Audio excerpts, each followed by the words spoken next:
আসসালামু আলাইকুম সবাইকে। এই তো ঢ্যাঁড়স ভর্তা নিয়ে চলে আসলাম। আমি আজকে ঢ্যাঁড়স ভর্তা করব। তো ঢ্যাঁড়স ভর্তাটা কেমন করে করলাম সেটাই সম্পূর্ণ শেয়ার করব, যেন আপনারাও ভর্তাটা তৈরি করে খেতে পারেন। ঢ্যাঁড়স কিন্তু অনেক উপকারী খাবার। এই ঢ্যাঁড়স খেলে মুখের দুর্গন্ধ যাবে, পেট পরিষ্কার হবে এবং খাবারের রুচিও আপনার বেড়ে যাবে।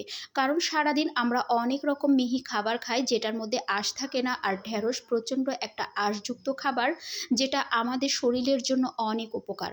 তো এই পর্যায়ে আমি ঢ্যাঁড়সগুলো দেখেন দুইটা মুখ কেটে ভাতের মধ্যে দিয়ে দিয়েছি। নিচে ভাতে যখন অল্প অল্প মাড় থাকবে, সাথে কয়েকটা কাঁচামরিচ, একটু লবণ দিয়ে জালটা কমিয়ে এটাকে ঢাকা দিয়ে রাখবো। ওর ভাপেই এই যে ঢ্যাঁড়সগুলো সিদ্ধ হয়ে যাবে। এখন একে একে আমি কাঁচামরিচ আর ঢ্যাঁড়সগুলো তুলে নিব। আর ঢ্যাঁড়স ভর্তাটা আপনি কাঁচামরিচ দিয়ে করলেই বেশি স্বাদ লাগে, শুকনো মরিচ দিয়েও ভালো লাগে, কিন্তু কাঁচামরিচের মতো মজা হয় না। আর কাঁচামরিচটা সিদ্ধ করলে খুবই সুন্দর একটা ঘ্রাণ বেরোয়। তো ভাতটাও আমি নাড়াচাড়া করে আপনাদেরকে দেখিয়ে দিলাম। ভাতটাও আমার খুব সুন্দর আছে। তো এই তো প্রথমে আমি কাঁচামরিচটাকে লবণ দিয়ে ভালো করে চটকে নিলাম। তারপরে এই দেখেন কি সুন্দর ঢ্যাঁড়সগুলা সিদ্ধ হয়ে গেছে।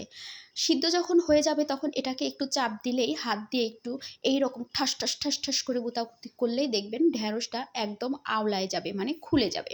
তখন এটাকে রেডি করে নেওয়ার পরে আমি কাঁচামরিচ, পেঁয়াজ, সরিষার তেল আর এই যে সামনে ধনেপাতাটা নিয়েছি এটা একটু চটকিয়ে এর সাথে মেখে নিব। ঢ্যাঁড়স ভর্তাটা দিয়ে গরম গরম ভাত খেতে হবে, আর যে কোনো ভর্তা দিয়ে আসলে গরম ভাতটা খেতেই মজা হয়। ঢ্যাঁড়স ভর্তা অনেক মজা, খুবই মজার খাবার। আর আপনারা যদি এভাবে ঢ্যাঁড়স ভর্তা খান তো বাচ্চারাও শিখে যাবে। যেমন আমার বাচ্চারা খুব পছন্দ করেই খায়, আমি খাই জন্য। তো দেখলেন তো আমি কেমন করে করলাম, আলাদা করে সিদ্ধ করার কোনো প্রয়োজন নাই। এই তো আমার ঢ্যাঁড়স ভর্তা রেডি। আর এটা কিন্তু অসম্ভব মজা, আপনারা বিশ্বাস করে একদিন খেয়ে দেখতে পারেন। আর এই তো আমি গরম ভাত নিয়ে বসে গেলাম। তো গরম ভাত নিয়ে বসে গেছি, খেতে খুবই মজা, সাথে একটু লেবু চিপে নিলাম। অসম্ভব মজা, কি বলবো বন্ধুরা। আপনারা সত্যি একদিন ভর্তাটা করে খেয়ে দেখতে পারেন যে কতটা মজা লাগে। শুধু ঢ্যাঁড়স ভর্তা দিয়ে এক প্লেট ভাত নিঃসন্দেহে উঠে যাবে।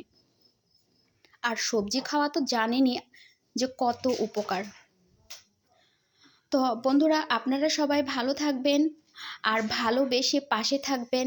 আর আমার ভিডিওতে যারা কমেন্ট করেছে তাদের কমেন্টের উত্তর দিয়ে বন্ধুত্ব করে নেবেন। আর পরবর্তী ভিডিও দেখার অপেক্ষায় থাকবেন। আল্লাহ হাফেজ। আমি এখানেই বিদায় নিয়ে নিচ্ছি। আসসালামু আলাইকুম সবাইকে।